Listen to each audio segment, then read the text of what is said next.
My name is Ramazan Zhampiisov, and I'm glad to welcome you at the Energy Transition and Competition for Resources session of the World Energy Congress, jointly organized with the World Energy Council and KazEnergy Association.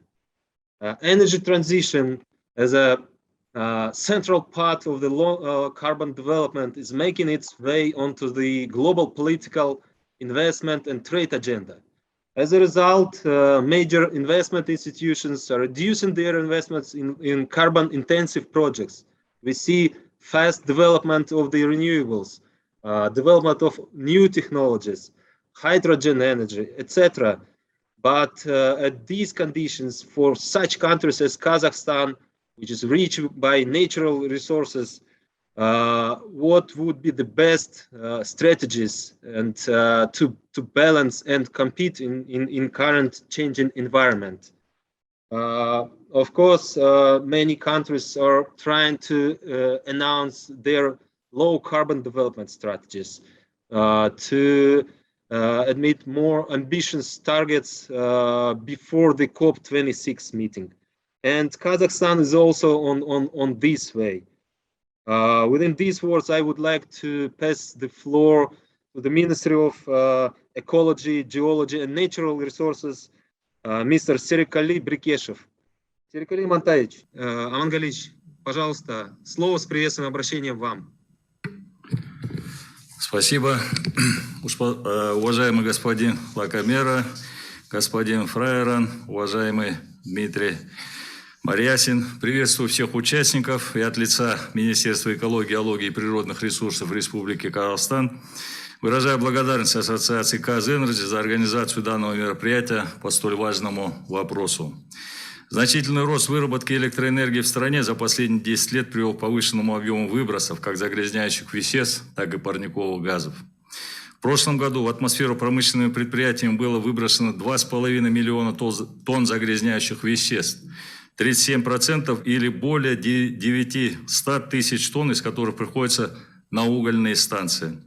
Казахстан ратифицировал Парижское соглашение по изменению климата в 2016 году и принял на себя обязательства по сокращению выбросов парниковых газов на 15% к 2030 году. В 2021 году был обновлен определяемый на национальном уровне вклад ОНУФ, а также была разработана дорожная карта мер для достижения ОНУФ к 2030 году. На сегодняшний день мировые тренды направлены на достижение углеродной нейтральности и отказа от использования традиционных источников энергии.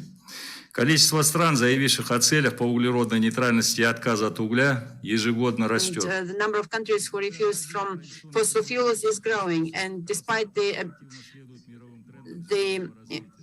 blessing by the natural resources, Kazakhstan still goes along with the carbon neutrality development trends, and we plan to achieve the net zero by 2016. And to achieve that, we developed a doctrine for net zero, which is to be approved this month. The doctrine is the first document for the long-term vision of the potential for the reduction of greenhouse gases in Kazakhstan, additional investments, and technological solutions. The achievement of the net zero carbon can be achieved by the wide range of technologies such as hydrogen, sustainable bioenergy, the technologies of capturing and accumulation and storage of carbon. One of the principles of the doctrine includes the principle of removal of the carbon greenhouse gases from the atmosphere, its capturing, and the reduction of the energy-intensive sectors. And for that, we plan to attract about $37 billion of investments, or about 6% of the total volume of investments until 2060. The energy capacity of renewables has certain limits.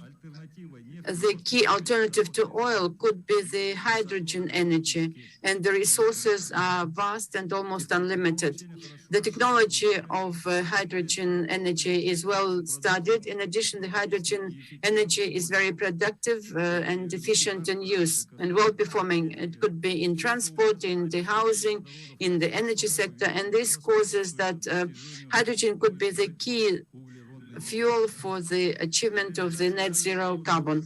To implement our program, we, as Kazakhstan, have a major framework, and because of this need to carry out some of the applied research, and also some climatic factors need to be studied. Given that hydrogen could be gained from various sources of raw materials, the expert community that participates in forming the strategy and the concept for the national energy policy in relation to production and use of hydrogen will take into account the feasibility, risks of the export-oriented hydrogen. In line with the new decarbonization framework, the level of urbanization should reach the level of 0.003 of the current level, which is now 69%, which is extremely difficult, given that the economy of the country very much depends on the coal consumption, in particular for the coal-producing regions. The closure of the coal-based stations will result in loss of jobs in the sector and can cause some social disturbances in the region. And because of that, we are following the principle of social and fair transition. That is one of the guiding principles of decarbonization. The low-carbon policy will result in the gradual refusal from the fossil fuels, and the country can therefore face the economic and social challenges. We understand that the planning and transition to the green growth should encompass all the issues such as social, gender, employment and education, future development, new jobs and skills, in particular and inter alia for the people with disabilities. It is important not only to provide the jobs, but also access to education and development of social security measures.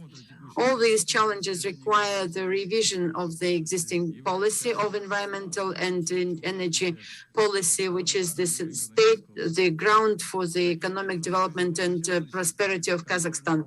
Therefore, we are calling the private sector and corporations to join the net zero carbon by transiting to renewables, best available technologies, and other measures that are the promising forms of the energy sector development. Thank you. Thank you very much, Mr. Minister. We can see that Kazakhstan has very big and ambitious plans in this regards, and the work is ongoing. And we hope that all these plans are going to be implemented, and certain programs and action plans will be adopted for that. And we can see that there is a great potential for the new technology development. At the same time, there are lots of traditional or conventional power generation, and we need to find a good balance. Welcome. Sharing with the strategical view of the Republic of Kazakhstan on the energy transition pathway. And of course, on this direction to achieving the announced targets would be very difficult without the cooperation with the international organizations. And we have here the Director General of the International Renewable Energy Agency, Mr. Francesco. Kazakhstan has a long story of cooperating with IRENA from the very beginning, and we participating actively on the working groups. We used the analytical documents of IRENA within our internal strategies, and of course the active development of renewables is critical to create sophisticated and right conditions. What are the current trends? Where are the global world now? And what are the potential of renewables in this region in the energy transition? And what are the key challenges and issues? And do we have a future with the renewables to get it as a base energy for the energy transition? Mr. La Camera, please, floor is yours. Thank you very much, Mr. Ramazan, and thanks also for mentioning the good cooperation between Kazakhstan and the agency. So, Your Excellencies, Mr. Serikkali Brekeshev, Minister of Ecology, Geology, and Natural Resources, Republic of Kazakhstan. Excellencies, distinguished guests, ladies and gentlemen, it is a great pleasure for me to join you today at the World Energy Week 2021, hosted by the government of the Republic of Kazakhstan in collaboration with the World Energy Council and KazEnergy. First and foremost, I'd like to pass my best wishes to Excellencies Brekeshev and thank him for hosting this important session. Let me also extend my sincere gratitude to the Director General of KazEnergy, Mr. Brekeshev, for inviting IRENA to be part of this discussion. As you mentioned, IRENA has a long-term partnership with KazEnergy, and we would like to continue and strengthening. Ladies and gentlemen, we have entered a crucial decade, and the coming years will be critical to address the climate crisis, which is already impacting every action, every nation, and will continue to impact generations to come. In response, we must make choices today that will shape the future of our energy systems, our economies, our societies, and our planet forever. In less than a decade, renewable energy has moved from the sideline to the center stage of the global energy landscape, thanks to technological innovation, supportive policies, and regulatory framework that have resulted in rapidly decreasing renewable energy adoption costs. In fact, global renewable energy capacity addition in 2020 beat earlier estimates and all previous records, despite the economic showdown caused by the COVID-19 pandemic. The world added more than 260 gigawatts of renewable energy capacity last year. More than 80% of all new electricity capacity added last year was renewable, with solar wind jointly accounting for 91% of all renewable energy addition. Total fossil fuel addition, on the other hand, fell to 60 gigawatts in 2020, from 64 gigawatts the previous year, highlighting a continuing downward trend of fossil fuel expansions. In addition, it is of great importance to emphasize the global annual renewable energy investment increased almost fivefold between 2025 and 2020, with solar wind technologies account for about 90% annually. These numbers tell a remarkable story of resilience and hope for a more sustainable world, economically, socially, and environmentally. Moreover, despite the challenges and the uncertainties of 2020, renewable energy emerged as a source of undeniable optimism for a better, more equitable, resilient, clean, and just future. I'm also pleased to share that IRENA recently released its flagship report, comprising a holistic and comprehensive analysis, the World Energy Transition Outlook. Our report clearly identified that the global energy system could be aligned with the 1.5 Celsius climate goals with renewable energy efficiency, renewable-based electrification as primary drivers. Renewable energy plays a significant role in a global net zero decarbonization pathway. Over 90% of the solution in 2050 involve renewable energy through direct supply, electrification, energy efficiency, green hydrogen, and bioenergy combined with carbon capture and storage. Moreover, IRENA's World Energy Transition Outlook identified that a renewable-based transition will unlock and range socioeconomic benefits globally, is what the minister was talking about just now. IRENA analysis showed that when the reduced externality from lower air pollution and avoid climate change are combined, the overall benefit of the energy transition is valued at between 2 to 5.5 US$ saved for every additional $1 spent. Furthermore, the socioeconomic benefits include a 1.2% improvement of economic growth and a 0.9% higher employment up to 2050, while also addressing the short-term needs of the post-pandemic recovery. So, ladies and gentlemen, as I have outlined, even during the pandemic, on a global scale, the clear energy transition continues to gain momentum. This being said, the honest question we today must be asking is, what does this mean for the region of Central Asia? And what is the region of Central Asia's role in the energy transition? Central Asia, as been just said by the minister, possesses vast and largely untapped renewable energy potential across the spectrum: solar, wind, bioenergy, geothermal, and hydropower. Here I would like to elaborate on just one, green hydrogen, that has been also discussed in length by the minister. The falling cost of solar and wind are enabling us to not only decarbonize the power sector, but end-use sectors as well, via electrification and end use of the green hydrogen. Green hydrogen is a critical pillar for decarbonizing energy system, especially for our to about to decarbonize sector that cannot be directly electrified. This includes the aviation, heavy transport, and heavy industry sectors.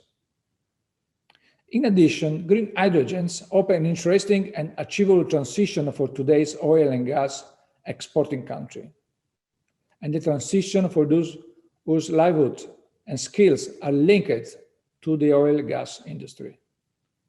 Moreover, IRENA is cognizant that countries in the region are at different level of readiness for the adoption of renewable energy solutions. Further action is necessary to address the challenges hindering accelerated deployment in the region. I am pleased to say that Central Asia has always been an area of great importance for IRENA.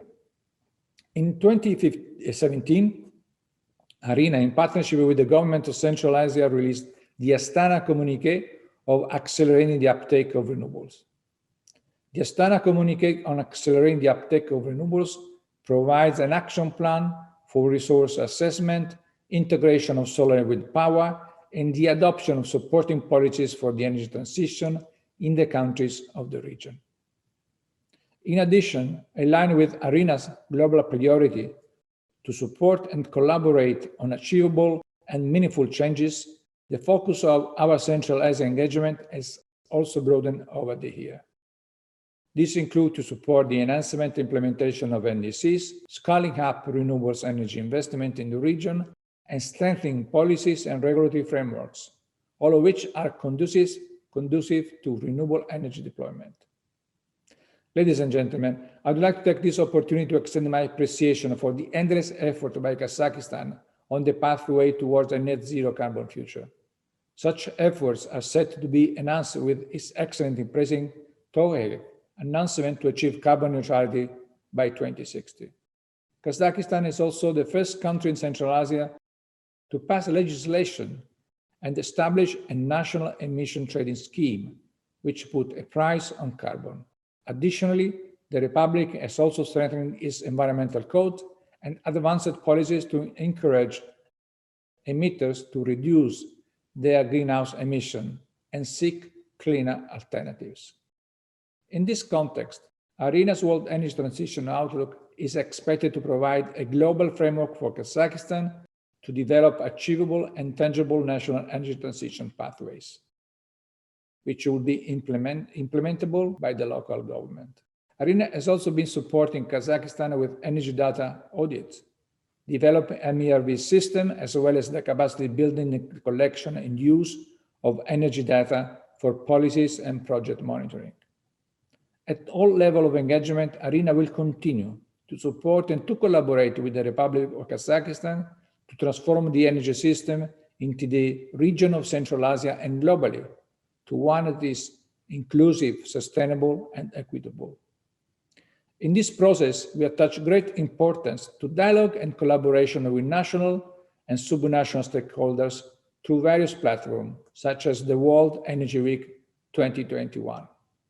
I look forward to hearing perspective from the distinguished panelists and national stakeholders in Kazakhstan and in exchanging ideas on the issues relevant to the energy transition.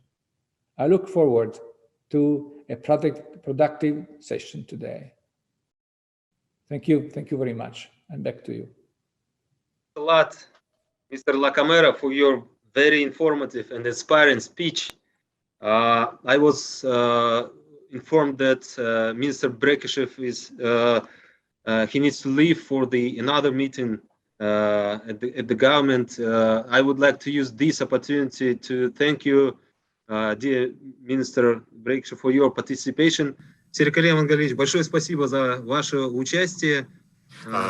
Minister Brekeshev, thank you very much for your participation, for your speech. I would like to take this opportunity to assure you that your challenge for the corporate sector of Kazakhstan to take part in the low carbon development strategy in Kazakhstan has been taken up by the corporate sector in Kazakhstan. And on behalf of KMG, I can assure you that we will develop concrete actions to underpin this strategy. Thank you very much for your speech. Thank you very much for your intervention, and we will continue on our program session. And of course, as Mr. Lacamera just correctly mentioned, the oil and gas sector also has its role on energy transition, especially when we are talking about the blue hydrogen or CCUS technologies. And here we see that many oil and gas majors are announcing their new energy targets to achieve even the carbon neutrality by 2050 or 2060 or even earlier. And here we also have the president of the World Petroleum Council, Mr. Fjaeran. Unfortunately, he didn't manage to join us today, but he sent his speech and address. Please. Good afternoon. Thank you for inviting WPC to join the debate on energy transition and competition over resources here at the World Leaders Summit in Kazakhstan. Can I have a second slide, please? So let me first say a few words about WPC. Our organization is now nearly 90 years old.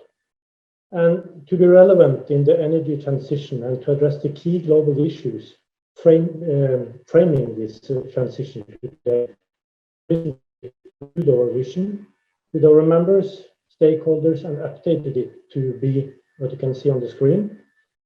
The premier global forum for an open dialogue around oil, gas, and all energy resources and their products.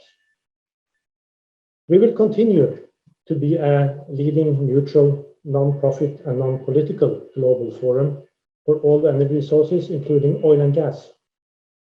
And through our 65 national committees, we bring together public and private leaders and stakeholders, as well as experts from both producers and consumers to address the global energy issues of today. Can I have a next slide, please? In the process of revising our strategy, WPC has had in close dialogue with members and stakeholders identified key issues framing the global energy agenda of the energy transition. And I will mention those just now. Essential to the entire transformation of energy is innovation.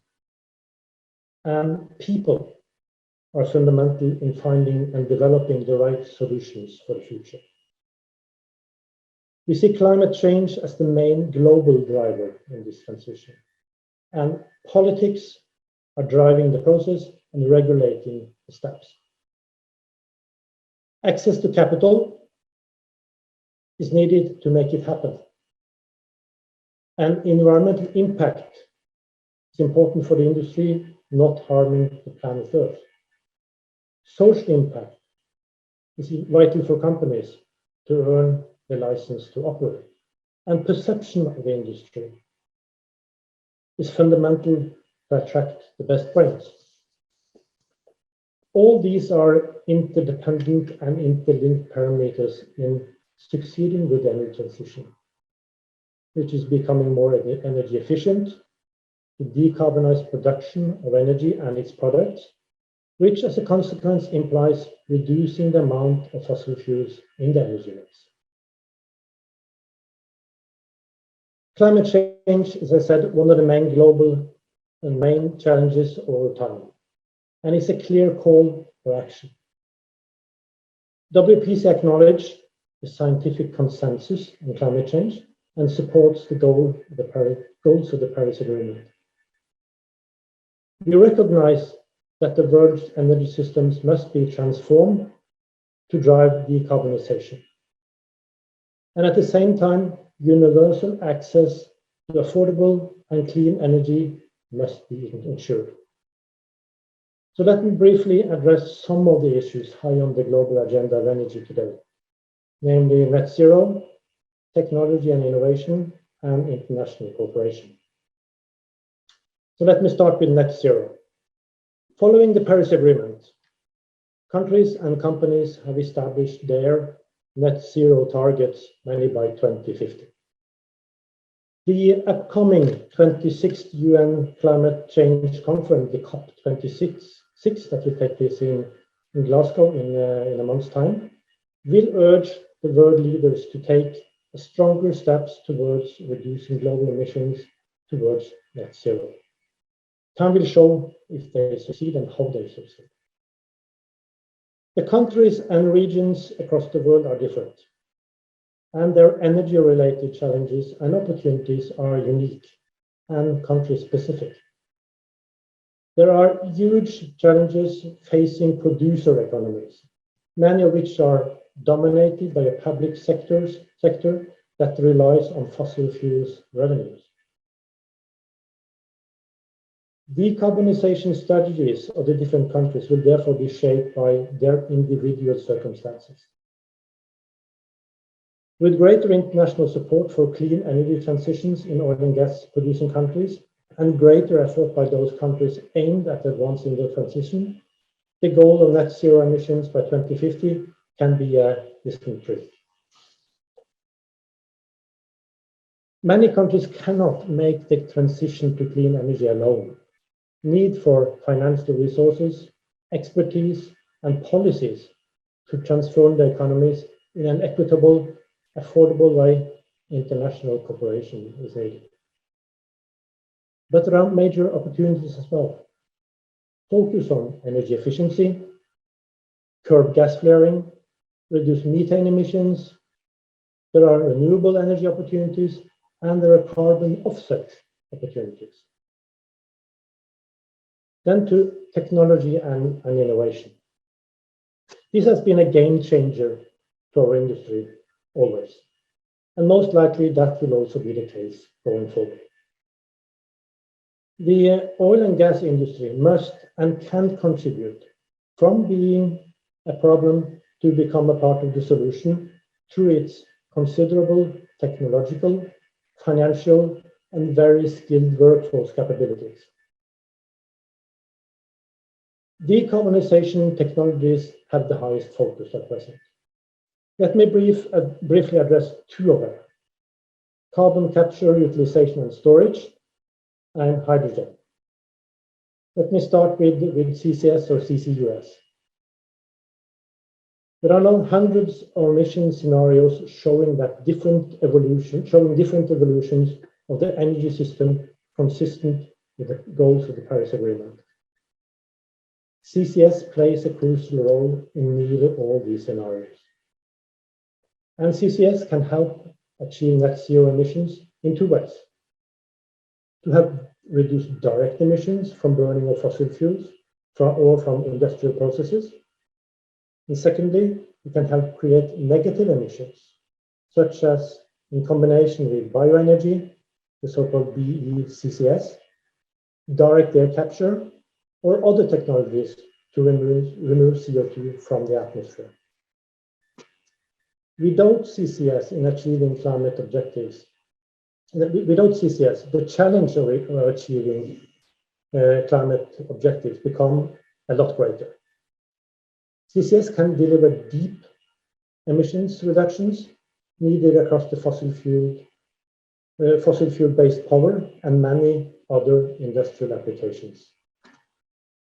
Relevant technologies are known, and CCS projects has been in operation for several decades, focusing on CCS for EOR, for industrial use, and for permanent storage. We are now seeing several projects being launched all over the world, to a large degree incentivized by introducing carbon taxes, cost of emitting carbon. Then to hydrogen. Hydrogen and energy have a long shared history. It's a light, it's a storable, it's an energy dense, and it produces no direct emissions or pollutions of greenhouse gases. But for hydrogen to make a significant contribution to clean energy transitions, it must be adapted to sectors where it today is almost completely absent, such as transport, buildings, and in power generation. Whether this hydrogen is blue or green, one of the biggest challenges for a growing clean hydrogen business is how to transport the final product safely and store or use associated CO2 without undoing many of the fuel's emission reduction gains in the process. In the near term, developers are focusing on blue hydrogen clusters that have the necessary conditions to make a project economically viable. Hydrogen is currently enjoying a political and business momentum, with a number of policies and projects around the world expanding rapidly. It's now the time to scale up technologies and to bring down costs, to allow hydrogen to become widely used. This means also establishing transportation networks and developing a working market. Then some words about international cooperation. International cooperation is vital to success in meeting the energy transition challenges. Cooperation on technologies, developing technologies and sharing technologies, policies, and market mechanisms are just some of them. WPC has entered into a number of global partnerships, and we are cooperating with several organizations that are dedicated to deliver on challenges in their respective areas. We believe that the energy transition will be a catalyst in stimulating global cooperation and innovation, both locally, regionally, and globally, and to an increasing degree also across different industries. Can I have the last slide, please? To conclude, the energy industry's role is about turning natural resources into energy and products for people and progress for society. In the future energy mix, oil and gas will continue to be vital to supply the world with enough energy for several decades to come. At the same time, we must invest in renewable energy and employ new technologies to significantly reduce greenhouse gas emissions, build new industries, and create new jobs. And at the end, I would like to say, as I said earlier, we cannot do this without the right people in our industry. And we need to continue to attract the next generation to the valuable workforce that this industry is doing for the energy transition. That's why we are very delighted to be coming to Almaty in October 2022 for the 7th WPC Youth Forum, together with our Kazakhstan National Committee. We can't wait to be back. Thank you. Thanks a lot to Mr. Fjaeran. Thanks to new technologies and new current realities, we can use this format as well. UNECE, a very important partner of Kazakhstan. We organized the first energy ministerial on sustainable energy development in 2017 within the Astana Expo. The main focus of this conference was on sustainable development goal number 7, which is related to energy, access to sustainable and clean energy, access to everybody. And Mr. Dmitry Maryasin, Deputy Executive Secretary of UNECE, has a very extensive experience on this direction within the UNDP, and currently he serves as I said, Deputy Executive Secretary of UNECE.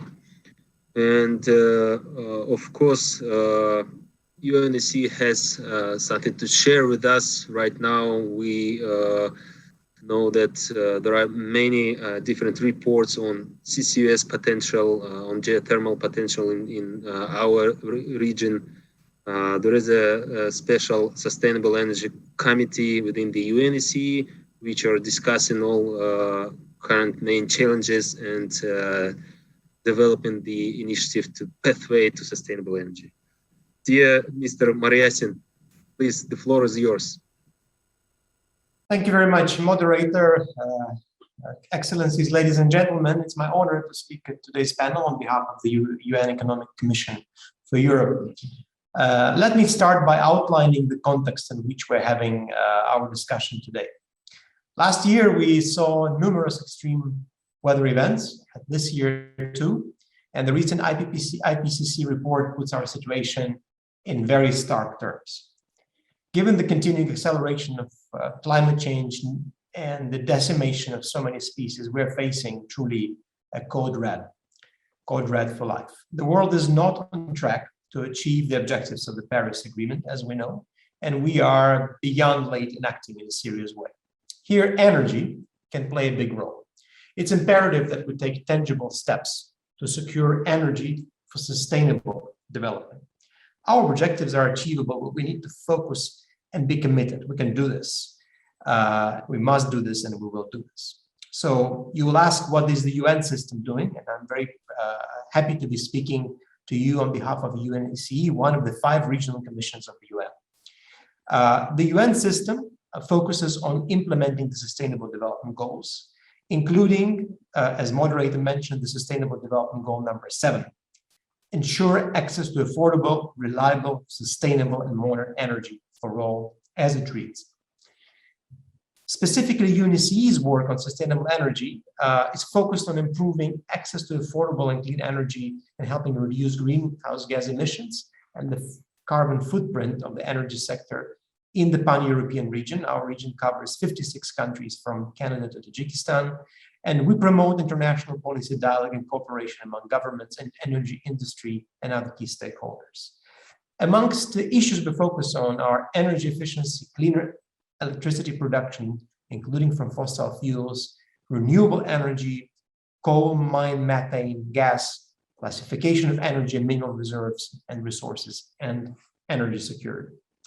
To affirm its added value, UNECE needs to continue and expand its work in 3 critical areas.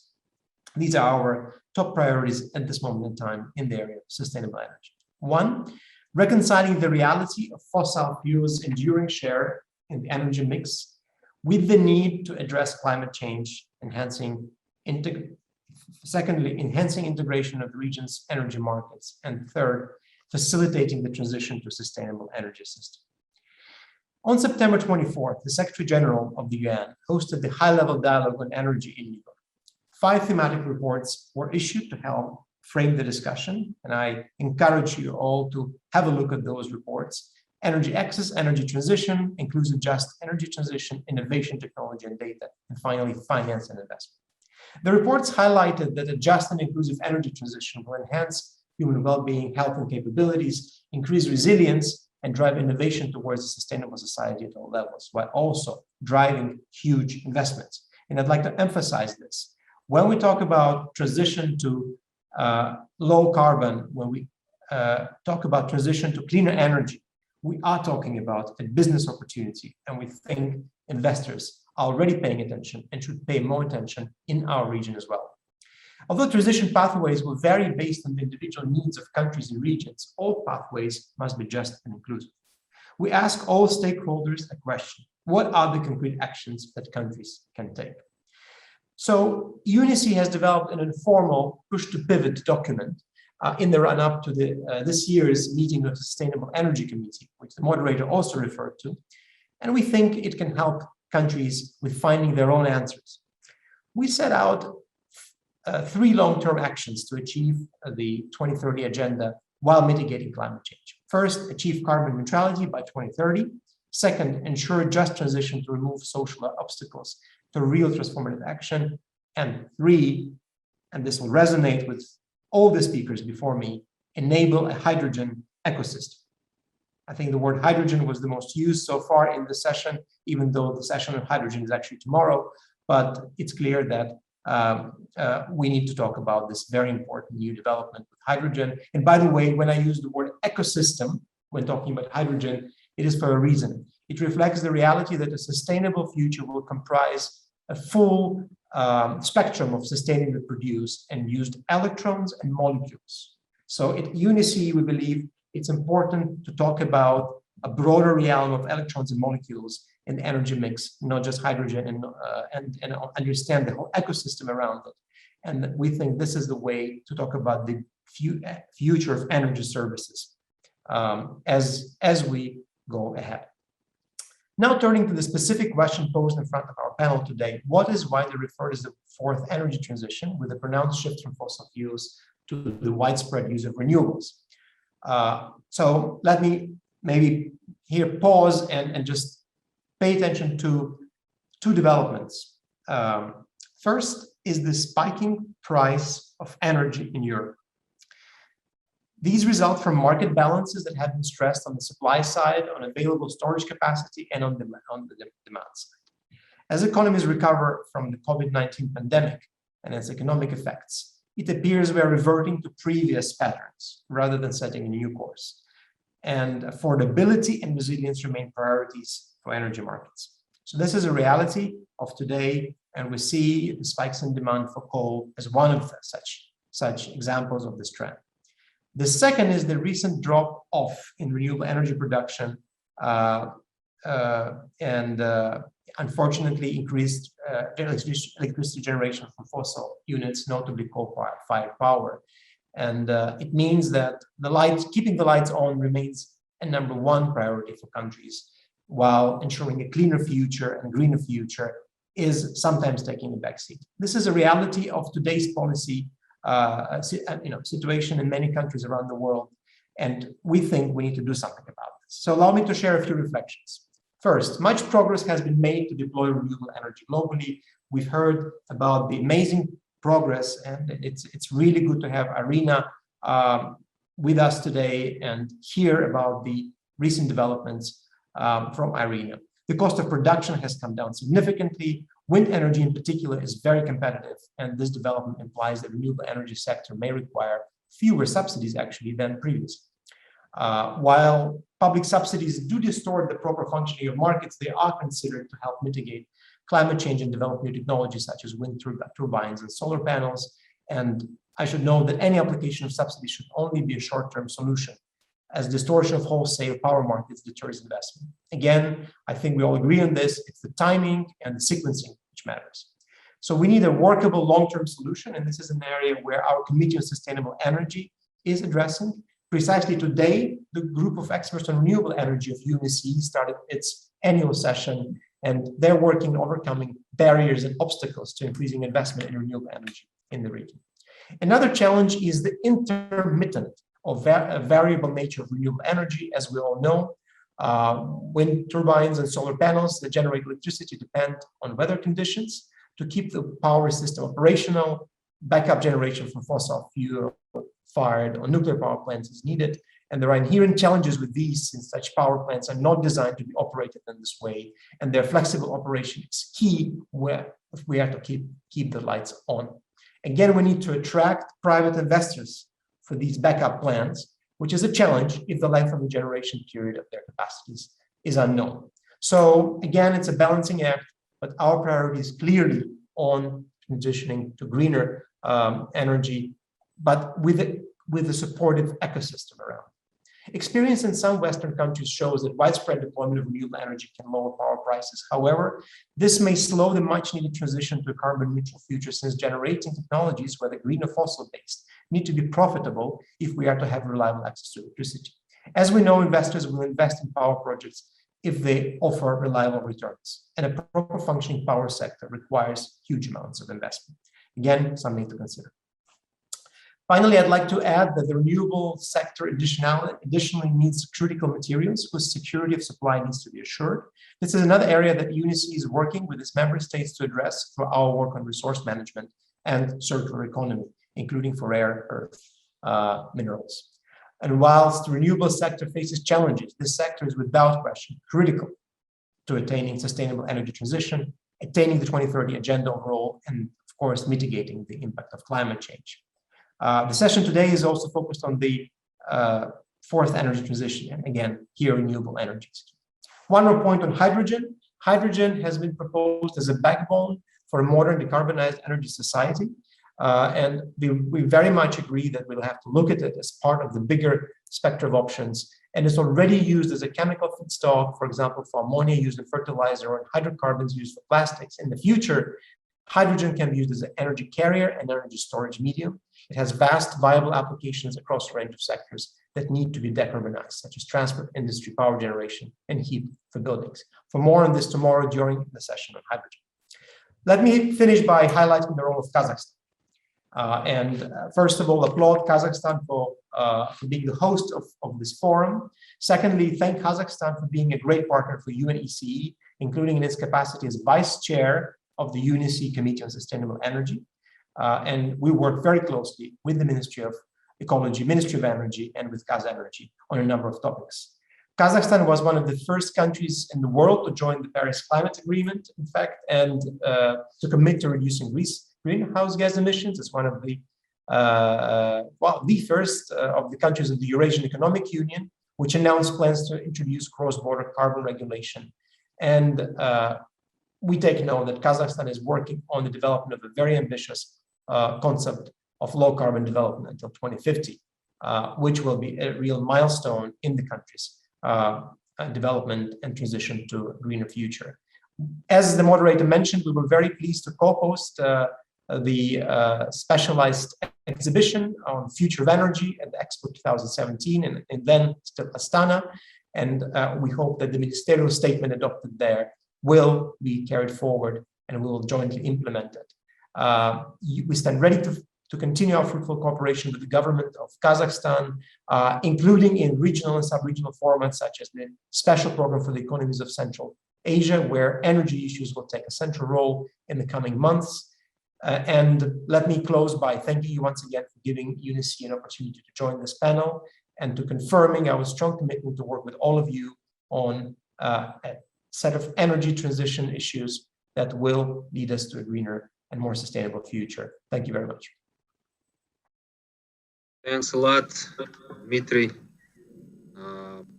I think that the organizers of the current panel session will share the presentations, the speeches with us later. It was very, very interesting. Thank you very much indeed. And I think we are about to finalize our session. Pretty good timing. I think that's the best number of speakers for this panel discussion. And today we had the Minister of Ecology, Geology and Natural Resources. We discussed the IRENA's vision.